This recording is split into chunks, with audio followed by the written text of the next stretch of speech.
Citoyens, amis et camarades, bonjour à toutes et tous.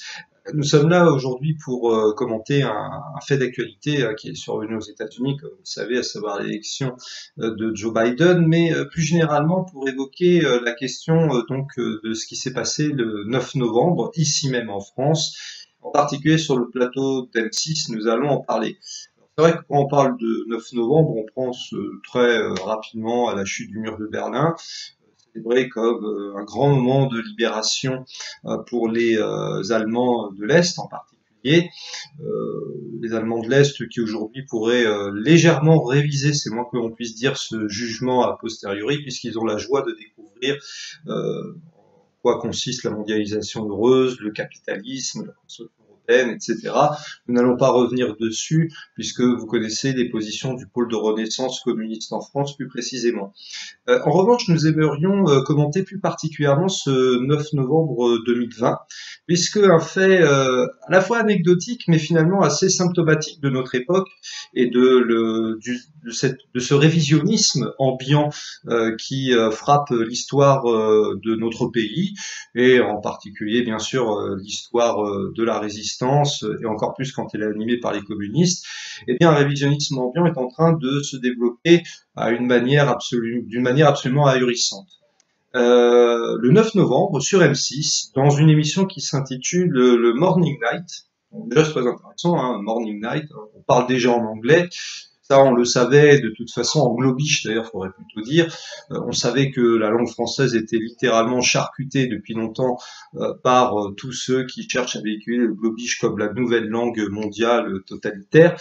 Et bien dans cette émission, on a assisté à cette scène surréaliste où tout à coup l'hymne américain a été entonné pour célébrer la victoire de Joe Biden.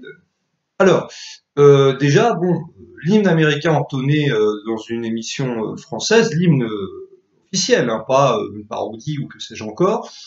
Bon, on aurait préféré que ce soit l'hymne français, à la limite, hein, pas qu'à la limite d'ailleurs, on aurait préféré que ce soit ça, puisque je rappelle quand même que la Marseillaise est un chant patriotique révolutionnaire, pour lutter contre tous les aristocrates, les contre-révolutionnaires dans 1792 notamment, et pas seulement, puisque ça a toujours été dans cette logique, et que c'est la Marseillaise alliée au drapeau rouge, c'est ce que nous disons toujours au PRCF, qui a lutté au nom de la résistance. Et vous allez voir d'ailleurs le lien qu'on peut faire justement entre ce qui s'est passé sur le plateau d'M6 et le 9 novembre et le lien avec la résistance. Donc, en effet, nous constatons donc que désormais on chante sans problème l'hymne américain plutôt que l'hymne français. Bon, ça c'est une première chose à signaler. C'est d'autant plus intéressant que c'est pour célébrer la victoire de Joe Biden. Alors soyons clairs, nous sommes très heureux de la défaite de Donald Trump.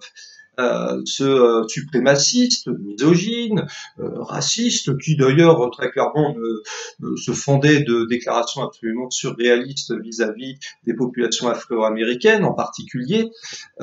Cette défaite est une très bonne nouvelle, d'autant plus qu'il ne faut pas oublier que Monsieur Trump, alors qui est parfois présenté comme un espèce de anti-système, alors qu'en réalité c'est un milliardaire qui avait pas mal et qui a toujours pas mal de relations avec le Wall Street, avec le grand capital américain. En réalité, Donald Trump ne fait que servir les intérêts de l'impérialisme états-unien. Et d'ailleurs, les républiques progressistes et socialistes d'Amérique latine peuvent en témoigner. Allez demander à Cuba, au Venezuela, la Bolivie, au Nicaragua, ce que ces pays pensent de la défaite de Monsieur Trump.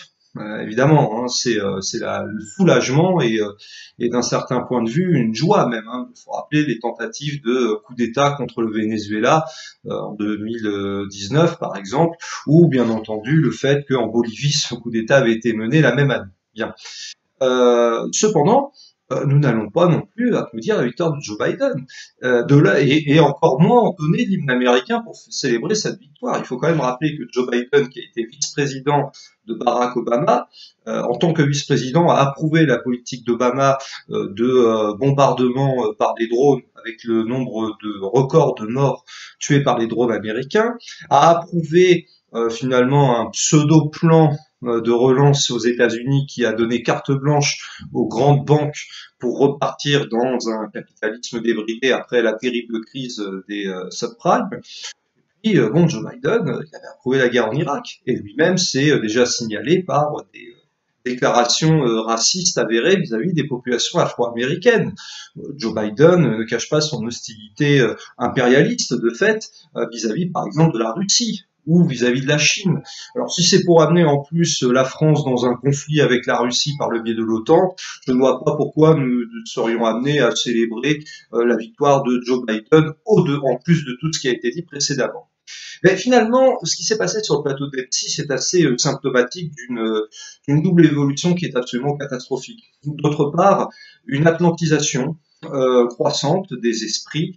Il est difficile de dire si la majorité de la population française souhaite rester dans l'OTAN, mais ce qui est certain, c'est que si on y reste, on y restera pour de bon, y compris en termes de conséquences, puisque l'OTAN ne fait que mener à des guerres catastrophiques, et lorsque ce n'est pas elle qui mène directement les guerres, c'est par procuration, si j'ose dire, comme l'a fait la France en 2011 en allant intervenir en Libye avec le résultat désastreux que l'on sait et pour la Libye et pour l'ensemble du Sahel et finalement au passage pour la France, puisque la France, en se transformant en caniche des États-Unis, a ouvert la voie à un véritable tournant de sa diplomatie et a démontré que finalement, désormais, elle pouvait constituer aussi une cible pour tous les fanatiques islamistes qui attaquent notre sol. Pour d'autres raisons, bien entendu, mais celle-ci est malgré tout importante également.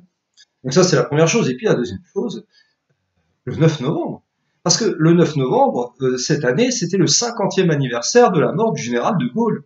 Le 50e anniversaire de la mort du général de Gaulle, qui avait décidé en décembre 1966 que la France quitte le commandement militaire de l'OTAN. Et donc voilà que pour le 50e anniversaire du général de Gaulle, qui n'a même pas été mentionné au cours de l'émission, cela on pouvait s'y attendre, à tout prendre, eh bien, à la place, qu'est-ce que l'on fait? Eh bien, on chante l'hymne américain et on célèbre la victoire de Joe Biden. Je rappelle au passage que c'est grâce à l'action notamment menée par le général de Gaulle et par la résistance communiste, puisque celle-là aussi elle compte, n'en déplaise à Michel Onfray qui désormais explique que le PCF était allié aux nazis et qu'ils avaient le même ennemi qui était les juifs.